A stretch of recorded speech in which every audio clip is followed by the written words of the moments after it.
Well, that's why we already have the standard procedure to derive MM1 queuing system.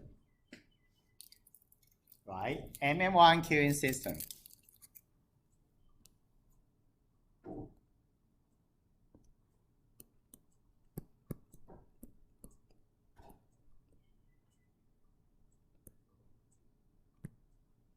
To have an MM1 queuing system, in fact, we have a state transition diagram.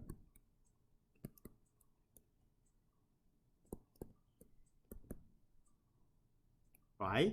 And then we will have the steady state equation.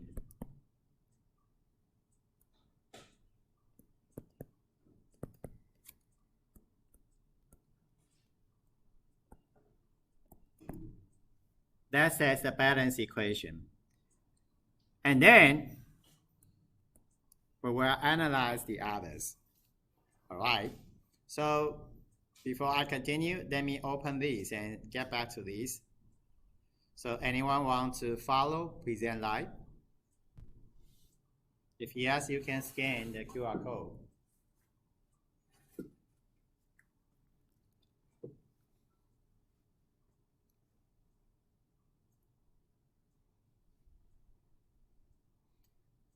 Well, if no, let me continue. Oh, one. Okay. Well, so we have a state transition diagram. Based on the state transition diagram, then we will have a steady state equation. Once we have a steady state equation, how to have a system length L? L actually we base on this equation. All right, so LS. Once we have LS, we use Little's formula.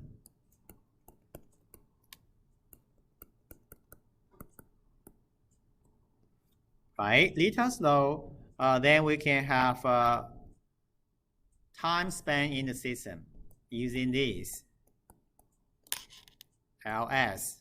Once we have this one, we can have the relationship WS equal to WQ multiply the mean service time. Mean service time for exponential, it is a reciprocal of mu, mean service time.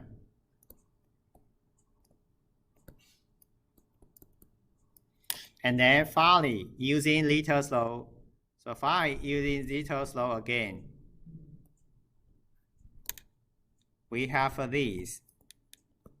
Sorry, we have this one. So Little's law again. Well, we can use the procedure here to have the 4 performance measures. For the task force, in fact, the authors derive LS and LQ. As for LQ, we should -1.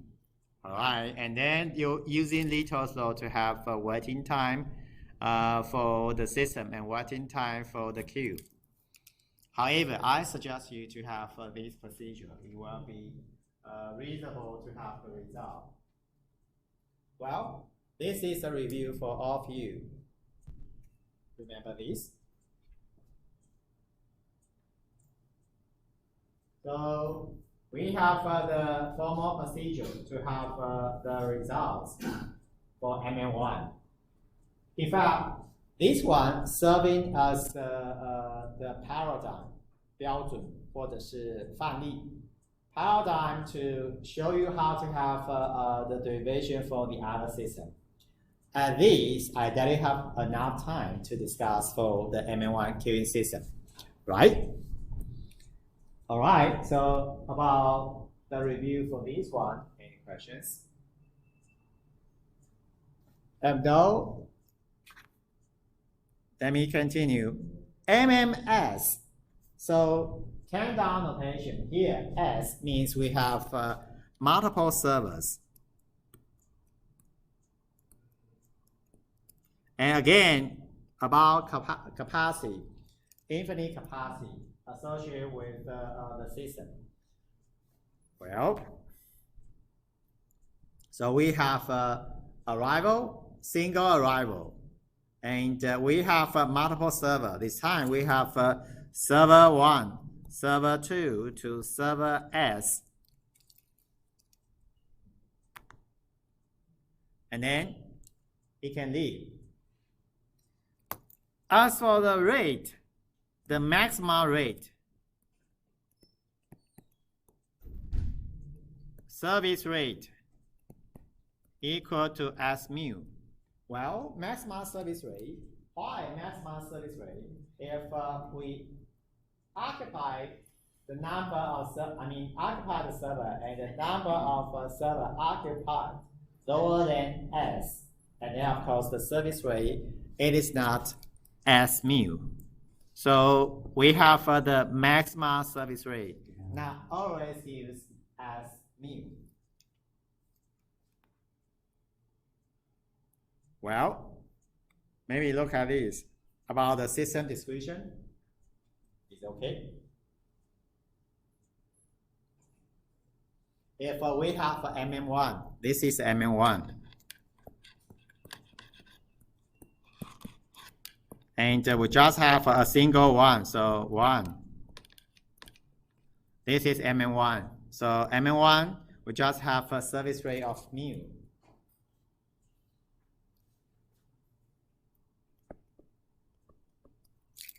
All right, so let me continue.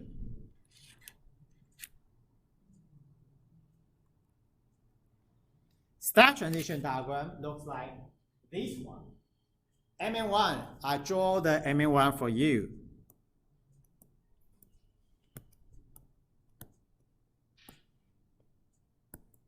So MM1, lambda, mu, lambda and mu. The same, this is MM1. However, for MMS, look at this, 2, so we have a 2. S, then we have a S. Why? Because as customer, then we need to occupy S server. Lower than S, actually, you simply need to occupy the corresponding number. However, greater than, then we keep it to S. Keep it to S. Greater than. See?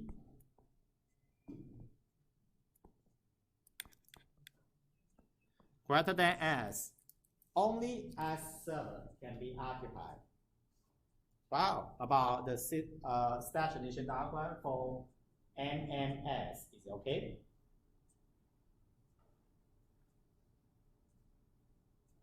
Okay for this, right? MMS. Well, if MMS okay, then what we should do, in fact, we should write the steady state equations. And to derive steady state equation right now, is it possible to have a line or plane to serve as a cut? Yes, you can use a plane to have a cut. Of course, you can use a circle to have the balance equations, no problem. So here we just know we have this, but we skip all the derivation and then we have the final result. If we want to derive those equations, you can do for yourself.